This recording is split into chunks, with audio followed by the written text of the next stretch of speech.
বড় জনগোষ্ঠীৰ অসুবিধা হয় একট ইমপ্লিমেন্টেশন কৰাৰ ক্ষেত্ৰতে হওক বা হোৱেৰ এভাৰ নেচেসাৰী আমি সহায় কৰিবলৈ চৰকাৰক বিজেপি কংগ্ৰেছ বিপিএফ কাৰো কথা ক'ব বিচাৰে प्रमोद बर'आ गाव दिनै इउपिपिएलआ जेननायखाय गावसोरनि 5 बोसोराव मावनायावहाय माबा मोनसे गोरोन्थि जादों नामा दासो गोसोखांनाय फैदों प्रमोद बर'आ बै समाव जेब्ला पावाराव दंमोन अब्लानि समाव गोसोखाङाखै गावसोर मा गोरोन्थि मावदों नङा होनबा अनलि शान्ति फैबाय बेखौल' बुंबाथ' जानाय नङा अनलि एनडिएफबिनि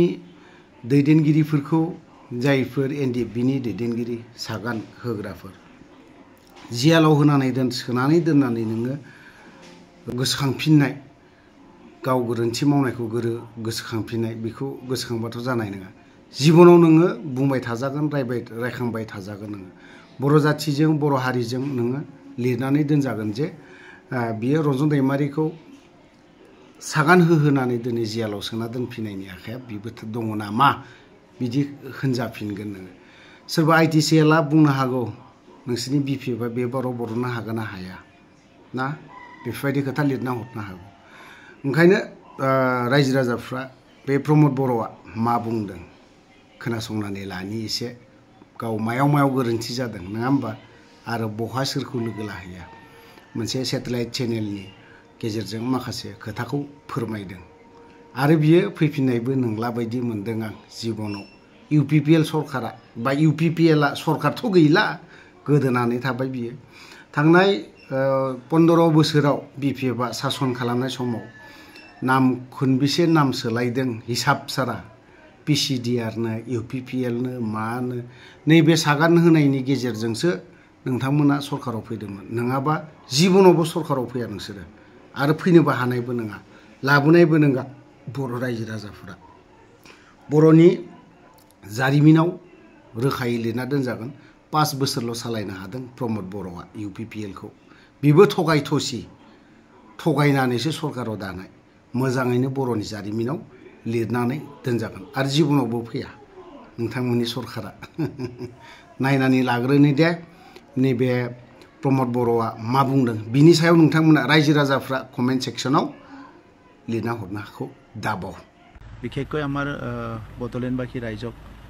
আমাক যোৱা 5টা বছৰ কাম কৰিবলৈ সুযোগ দিলে আৰু যিটো মেণ্ডেট আহিছে সেইটো আমি একচেপ্ট কৰিছোঁ আৰু আমাৰ অনাগত দিনত বড়োলেণ্ডবাসী ৰাইজৰ কাৰণে কাম কৰি যাম আৰু আমি শান্তিটোৱে আমাৰ মূল উদ্দেশ্য আছিলে শান্তি প্ৰতিষ্ঠা কৰিবলৈ প্ৰয়াস কৰা গৈছে বড়োলেণ্ডৰ শান্তি আহি গ'ল অনাগত দিনত ৰাইজৰ লগত থাকি কাম কৰিম কি কাৰণত ভাবে যে ইউপিপিএলকে পলিটিক্সত বহুত কাৰণ হ'ব পাৰে আৰু সেই কাৰণবিলাক আজি তাৎক্ষণিকভাৱে কোৱাটো টান হ'ব বহুত কাৰণ হ'ব পাৰে এটা কাৰণ নহয় এইটো আৰু আমি 5টা বছৰ নতুনকৈ আহিছিলোঁ হয়তো ক'ৰবাত এক্সপেক্টেশ্যনবিলাক ফুলফিল হোৱা নাই হ'ব পাৰে ক'ৰবাত কিবা এটা এক্সপেক্টেশ্যন বিচাৰিছিলে আৰু এটা নহয় মই কৈছোঁ যে বহুত ফেক্টৰে তাত কাম কৰে আৰু বড়োলেণ্ড অঞ্চলৰ ডেমোগ্ৰাফিটো বহুত কমপ্লেক্স হয় আৰু তাত বহুত বিষয়বিলাক আছে যি বিষয়বিলাক বুজি পাওঁতে মানুহক টাইম লাগে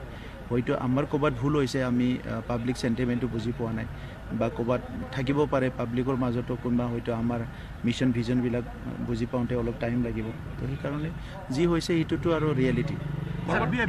বিজেপি আপোনালোকক অলপ বেকফুটত লৈ গ'ল নেকি বাৰু এতিয়া মই বিজেপি কংগ্ৰেছ বিপিএফ কাৰো কথা ক'ব বিচৰা নাই বড়োলেণ্ডবাসী ৰাইজে যিটো মেণ্ডেট দিছে সেই মেণ্ডেটটো আমি একচেপ্ট কৰিছোঁ আৰু যোৱাকালি আমি প্ৰেছ মিট কৰি আমাৰ হাগ্ৰামা মহিলাৰী ডাঙৰীয়াৰ বিপিএফ টিমক আমি যোৱাকালি কংগ্ৰেচুলেশ্যন দিছোঁ আৰু ৰাইজৰ কাৰণে কাম কৰক চৰকাৰৰ লগত সহযোগ কৰিব নেকি বিপিএফৰ লগত চাওক